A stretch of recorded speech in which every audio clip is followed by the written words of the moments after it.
Hi everyone, কেমন আছো সবাই? আশা করছি খুব ভালো আছো। আমরাও মোটামুটি ভালো আছি। আমি অ্যাকচুয়ালি অনেক বেশি বিজি হয়ে যাওয়াতে আমার এই দিওয়ালির ভিডিওটা শুধু শ্যুটই করা ছিল, এডিট করে দেওয়া আর হচ্ছিল না। তাই আমি জানি এখন দিওয়ালির অনেক দিন পেরিয়ে গেছে, তারপরে আমি এই ব্লগটা দিচ্ছি। যেহেতু এই ব্লগটা করা ছিল, এটাকে আমি পুরোপুরি ডিলিট করতে পারছি না। ভাবলাম না, একটু শেয়ার করে রাখি। অনেক দেরি হওয়া সত্ত্বেও এটা যদি থাকে তাহলে এই বছর দিওয়ালিটা আমার মেমোরি হয়ে থেকে যাবে। এরপরে কিন্তু আবার আসবে আমার ভাইফোঁটার ভিডিওটা, ওটাও করা আছে, তবে ওই আর কি এডিট করে দিতে পারিনি। কিসের জন্য এত ব্যস্ত ছিলাম সেটা নিশ্চয়ই পরে পরে বলবো। এখন আমি এই দিওয়ালির ভিডিওটা তোমাদের সাথে শেয়ার করিনি। তো এটা সকালবেলার ভিডিও হচ্ছে দিওয়ালির দিনের। তো আমার পুজো টুজো কমপ্লিট হয়ে গেছে, মা কালীর কাছেও পুজো করে নিয়েছি। যেহেতু আজকে কালী পুজোটা সন্ধ্যেবেলার দিক থেকেই লাগছে, সেই জন্য সন্ধ্যেবেলাতেই প্রসাদ টসাদ আরেকবার আরতি করে নিয়ে নামাবো। আর এখানে দেখো সব ঠাকুরকে সাজিয়ে গুছিয়ে সুন্দর করে পুজোটা করে নিয়েছি। আজকে আবার বৃহস্পতিবার, তাই দেখো লক্ষ্মী পুজো সুন্দর করে হয়ে গেছে। আর রাত্রেবেলাতে বসাবো গণেশ লক্ষ্মী।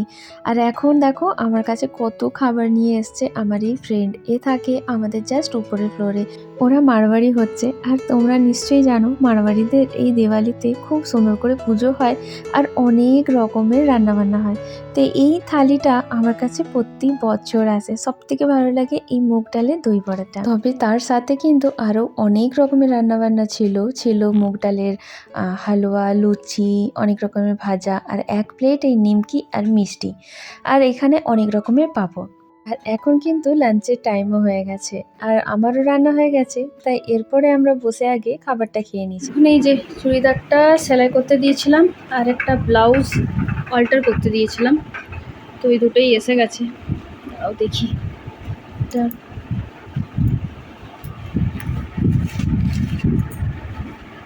এই যে বেশ চিকন করাই ব্লাউজটা খুব ভালো লেগেছে আমার।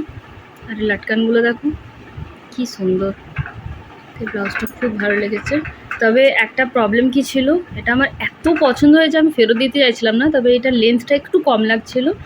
তো আমি যেখানে সেলাই করতে দিই দেখো কি সুন্দরভাবে এটাকে কভার করে দিয়েছে, খুব সুন্দর একদম ম্যাচিং কাপড় দিয়ে এই যে এই জায়গাটা বাড়িয়ে দিয়েছে, এতটা বড় করেছে। আচ্ছা, আর এই চুড়িদারটা দিয়েছিলাম বানাতে, কি লাইট ওয়েট। এটা আমার বোন এনে দিয়েছিল, ও গিয়েছিল ঘুরতে কোথাও, তো তখন এনে দিয়েছিল। এটা বানানো হয়ে গেছে। এটা হচ্ছে প্যান্ট স্টাইলের বানিয়েছি, এই যে প্যান্ট। আর নিচে এই যে এখানে পোটলি বাটনস দিয়ে দিয়েছে, পরে দেখতে হবে কেমন হয়েছে। কালকের থেকে যা বাজি ফাটছে, বোঝাই মুশকিল কবে দিওয়ালি। আজকে রোদটা দেখো ঠিক ঠান্ডার দিনের মতন রংটা, তাই না? আর আমার ব্যালকানিতে এই ঠান্ডা ভর খুব রোদ্দুর। আর এখানে দেখতে পাচ্ছ যত বাজি আনা হয়েছিল সব আমার ছেলে এগুলো রোদে দিয়েছে, তবে রোদ এখন আর নেই। এখন এই যে এখানে একটুখানি রোদ আছে, এখান পর্যন্ত পুরো রোদ ছিল, তবে ও না তুলে যে না ঘুমিয়ে দিয়েছে। আমি এগুলো তুলে রাখি, না তো আবার নরম হয়ে যাবে।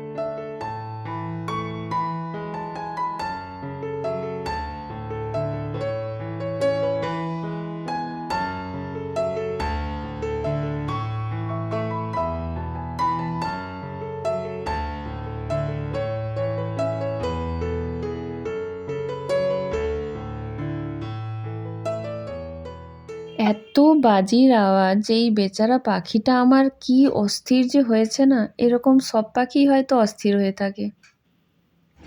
আচ্ছা, এখনের মতন তো এইদিকে কাজ হলো, বাজি টাজি গুটিয়ে দিয়েছি। আর চুড়িদারটা আমি একটু পরে দেখলাম, ট্রাই করলাম, কারণ পুজোর টাইমে না ওই পরলাম তখন কিছু গড়বড় হলো সেটা আবার খুব মুশকিল হবে। তো সেই জন্য পরে দেখলাম। এবার এটাকে একটু ওয়াশ করে নিয়েছি, এমনি বালতিতে করে ওয়াশ করে নিয়ে জাস্ট এয়ার ড্রাইতে দিলাম, ওটা হয়ে যাক। এখন এত রোদ্দুর দিচ্ছে না, এই যে পুরো ফটফটে রোদ্দুর, আরামসে শুকিয়ে যাবে, হ্যাঙ্গারে টাঙিয়ে দেবো, রোদ্দুরের দিকে শুকিয়ে যাবে। 6:30 7টা করে আমাকে রেডি হতে হবে পুজোর জন্য। তার আগে এখন চললাম এবার রঙ্গোলি দিতে। তো চলো রঙ্গোলি টঙ্গলি দিয়ে নিই, তারপরে তোমার সাথে আবার দেখা হচ্ছে।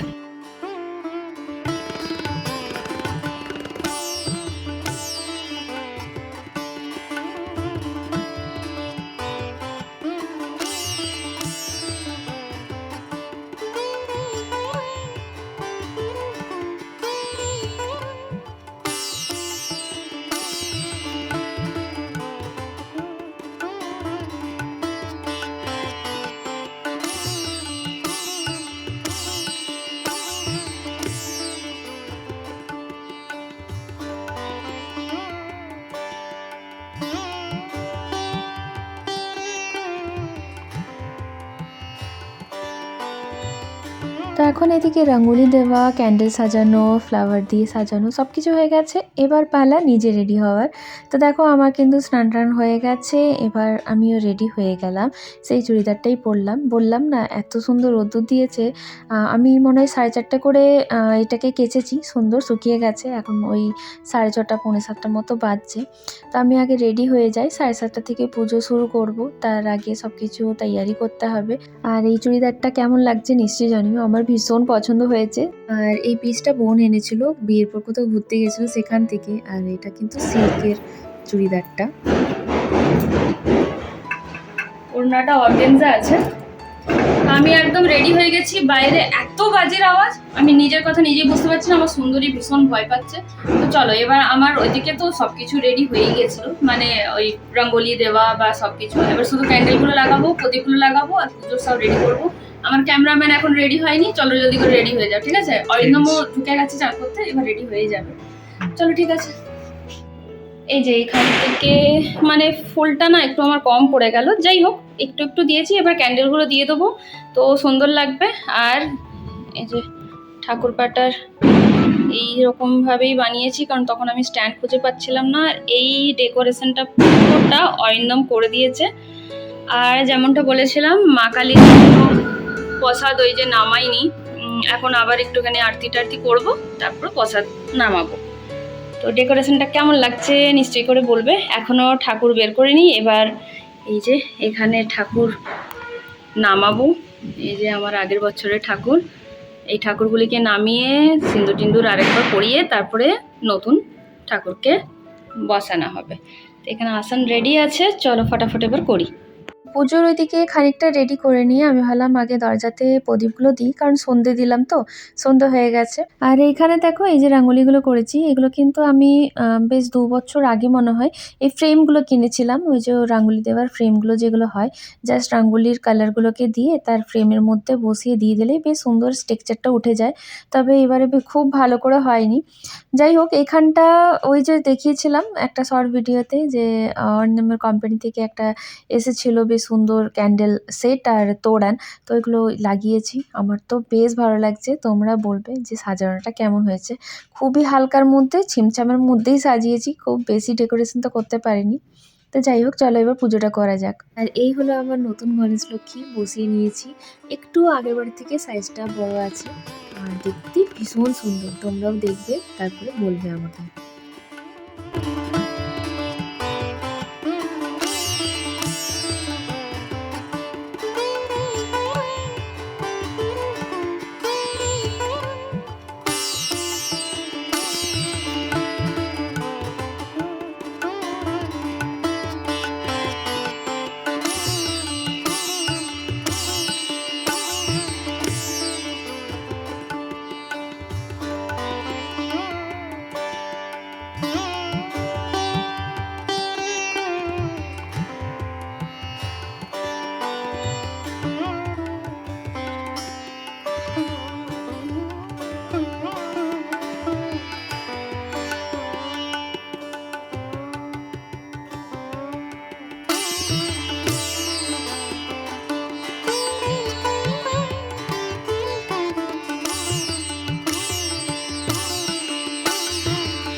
তো এখন দেখো নিজেই একটু বাড়িটা ঘুরে দেখছিলাম, বেশ একদম ধুনোর গন্ধতে ভরে আছে। দেখো আমার ছেলে আমাকেই আবার ওয়েলকাম করছে। তো এই জায়গাটাও সুন্দর লাগছে। আর এদিকটা এই যে একটু দূর থেকে দেখায়, ক্যান্ডেলগুলো দেওয়ার পর বেশ ভালো লাগছে। লাইটিংগুলো তো আগেই দেখিয়েছিল তোমাদেরকে। তো যাই হোক, পুজোর ঘরটা সব থেকে বেশি সুন্দর লাগছে। এই যে ধুনোর একটা গন্ধ, ধুনোর একটা ধোঁয়া, এটা কি ভালো লাগে তাই না? হ্যাঁ, পুরো বাজি টাজি নিয়ে চললো এখন কোথায়? হুম, এতগুলো কিন্তু প্রদীপ জ্বালিয়ে যেতে না আমার ভয়ই লাগছে জানিস। তো এখন দেখো প্রায় রাত 9টা বাজছিল, আর আমরা বেরোলাম একটু মায়ের বাড়িতে। অ্যাকচুয়ালি আমাদের বাড়িতে পুজো টুজো করে একটুক্ষণ বাড়িতেই থাকতে হয়। তো একটুক্ষণ থাকলাম, প্রদীপ টদীপ জ্বলছিল সবই, ওইগুলো সব কিছু একটু ফটো টটো তুললাম, সবাই মিলে একটু বসলাম। তারপরে ওই রাত 9টা 9:15 করে বেরিয়েছিলাম মায়ের বাড়ি। আর বেরিয়ে নিয়ে রাস্তাতে দেখো এই বড় বড় বিল্ডিংগুলো এত সুন্দরভাবে সাজানো আছে, আর দেখতে এত ভালো লাগছে সত্যি। এই টাইমটা না ঘরে বাইরে এত লাইট থাকে, খুব সুন্দর লাগে পুরো শহরটা দেখতে। তবে একটা অদ্ভুত ব্যাপার, এই কৈলানাগারের দিকে এসে নিয়ে দেখলাম প্রচণ্ড কুয়াশা। এবার আমরা বুঝতে পারছিলাম না এটা কি সত্যি কুয়াশা, নাকি এইদিকে হয়তো খুব বেশি একটু আগেই বাজি টাজি ফাটানো হয়েছে বলে কুয়াশা আর বাজির ওই পলিউশনটা মিলে হয়তো এইভাবে একটা তৈরি হয়েছে আবরণ। যাই হোক, এখন মায়ের বাড়িতে যাওয়ার আগে আমরা কিন্তু মন্দির যাচ্ছি, মানে এইদিকেই তো সব মা কালীর মন্দিরগুলো আছে। তো সেখানেই আসলাম, একটু মা তারা মা কালীর মন্দিরে প্রণাম টনাম করে একটু যদি ভোগ পাই, ভোগ খেয়ে তারপরে মায়ের বাড়িতে যাব।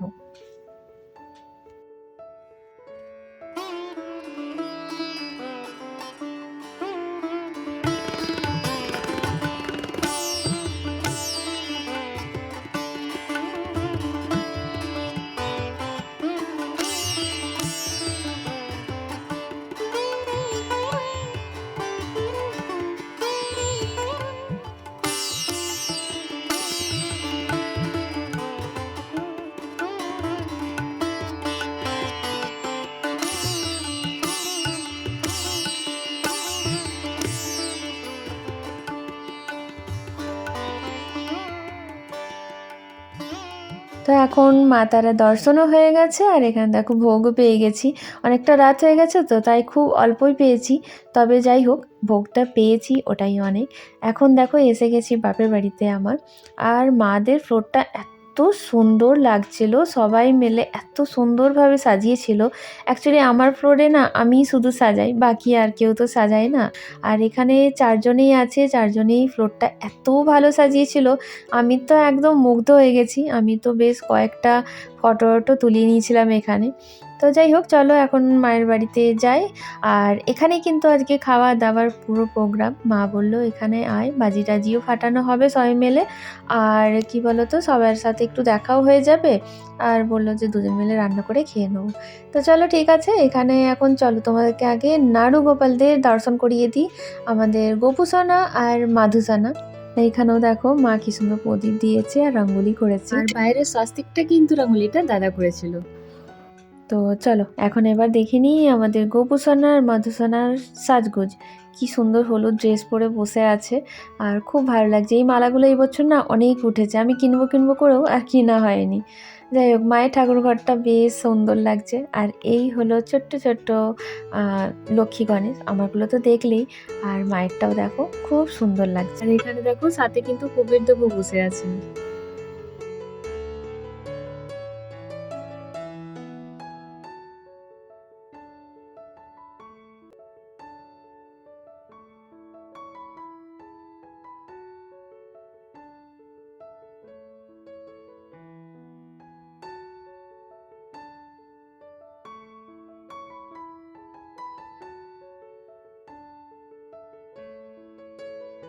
আচ্ছা, এখন আমরা কিন্তু এসে গেছি ছাদে। আর ছাদে এসে নিয়ে দেখতেই পাচ্ছ বাইরের দৃশ্যটা কি সুন্দর লাগছে। একটা নীল আবরণ লাগছে। মানে এত বেশি সবাই নীল লাইট লাগিয়েছে। আর আমি না ভীষণ চেষ্টা করছিলাম এই যে বাজিগুলো ফাটছে এগুলোকে ক্যাচ করার। কারণ চারিদিকে যেদিকে তাকাচ্ছি এই বাজিগুলো ফাটছে। তবে আমি যতবার ক্যাচ করতে চাইছি কিছুতেই এগুলো আসছে না। যখনই ক্যামেরা অন করছি তখন সেই জিনিসটা শেষ হয়ে যাচ্ছে। আর আমার জানো তো ছোটোবেলা থেকেই এইগুলো দেখতেই বেশি ভালোবাসি ফাটানোর থেকেও। এমনিতে সাউন্ডের যেগুলো বাজি হয় খুব জোরে ফাটে সেগুলো কোনোদিনও আমার পছন্দ নয়। মানে আগেও ছিল না, এখনও নয়। তবে আমার বেশিরভাগ এই তারাবাতি, চরখি, ফুলঝুরি এগুলো দেখতে বেশি ভালো লাগে। ফাটানোর থেকেও বেশি আমার মনে হয় কেউ ফাটাচ্ছে সেটা দেখি। হ্যাঁ, তারাবাতিটা জ্বালাতে খুব ভালো লাগে। তবে আমার বাড়িতে মানে ছোটোর থেকে দাদা ফাটাতো, এখন খুব কমই ফাটায়। তবে বিয়ের পর থেকে অরিন্দমকে দেখি যে ওর ভীষণ বাজি ফাটানোতে নেশা। আর এই যে দেখো জামা কাপড় একদম চেঞ্জ করে ও এসে গেছে। বলছে আজকে তো ভালো করে বাজি ফাটাতে হবে, কুর্তা টুর্তা পরে আমার দ্বারা এসব হবে না। তো ও ভীষণ এনজয় করে, মানে সাউন্ডেরগুলোও দেয় আর এইগুলো মানে ফুলঝুরি টুলঝুরি। তবে কী যে চরখি এনেছিল এবারে, কি বিকট আওয়াজ, পিশাচের মতন আওয়াজ করছে। তো সেই আওয়াজের ভয়ে আমি এই ছাদে এসে গেছি। তারপর দেখলাম এখানে সেই পুচকুর নায়রা মাদের বাড়ির সামনে যে থাকে সেও নিজের মা বাবার সাথে এসছে বাজি ফাটাতে। আর দেখে দেখে ও কি যে খুশি হচ্ছে, মানে এখন তো আর ওর বাজি ফাটানোর বয়স নয়, তবে ও দেখে দেখে যা খুশি হচ্ছে আর ওকে দেখে দেখে আমাদেরও খুশি লাগছে।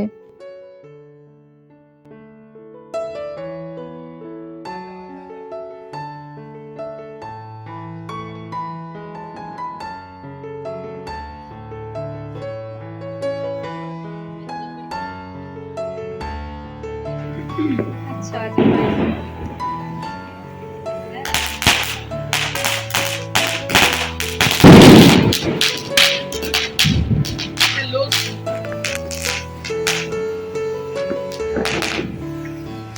সরো, এটা তো আবার চিল্লাবে।